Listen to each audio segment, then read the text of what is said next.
Hello everyone, and welcome back to Boston's Strangest Stations. While all my videos in this series have been about the commuter rail so far, today I will be discussing a subway station, that being Bowdoin. Bowdoin is full of interesting facts and features, which I will take you through today. Let's check it out.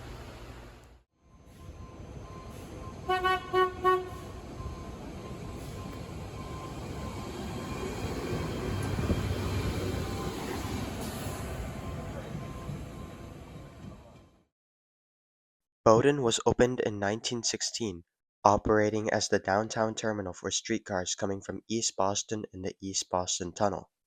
The station is located in downtown Boston under Bowdoin Square. While it originally served low-floor streetcars, the Blue Line was converted into a rapid transit line in 1924, with platforms being raised to serve high-level trains. Bowdoin's track layout is very unique, featuring a balloon loop for turning trains around with a platform in the middle. Branching off from this loop are some tail tracks, about 600 feet long, which are used as a weather-protected layover yard.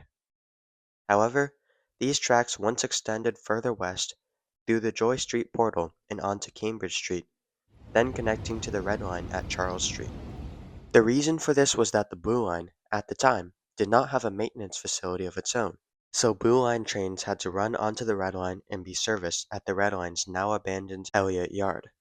Today, the Red Line and the Blue Line are the only two MBTA subway lines that do not have a direct interchange. The most natural way to connect the two would be to restore the Cambridge Street line, albeit without the street running trackage or the direct track connection. Bowdoin's strange layout makes for a lot of interesting features. For one, the tightness of the loop is the reason that Blue Line cars are short, with only 2 doors per car. Each car measures 48.5 feet long. For context, an MBTA Red Line car is 69.5 feet long.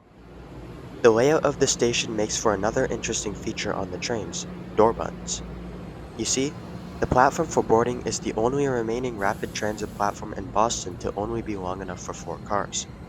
The train can't have doors opening into the tunnel, so instead, door buttons were added so passengers could open each door individually. This is the only station where the door buttons are used.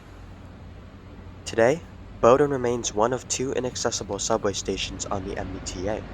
Due to its complex, tight layout, elevators could not be retrofitted. In 1968, this brutalist head house was opened in Bowdoin Square, next to Cambridge Street. It is the only entrance to the station. One more interesting feature, at the easternmost end of the platform, this little section is not used in service and is instead used for storage.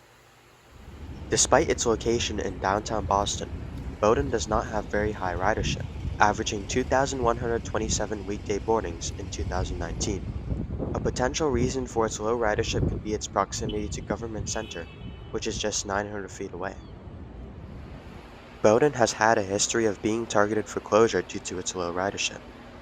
In early 1981, after a major budget cut, Bowdoin was closed, with trains terminating at Government Center but still looping around the Bowdoin Loop. However, it reopened in January 1982, but with limited service. Trains only serve Bowdoin on weekdays until 6:30 p.m. This system of limited service continued all the way to December 2013, when full service was restored. Even today, Bowdoin remains a target for closure. It is often suggested that if a red-blue connector were to be built, Bowdoin would be abandoned. However, a red-blue connector still remains far from happening, and Bowdoin will continue to see service. I hope you enjoyed learning about this oddball subway station. Thanks for watching, and I'll see you next time.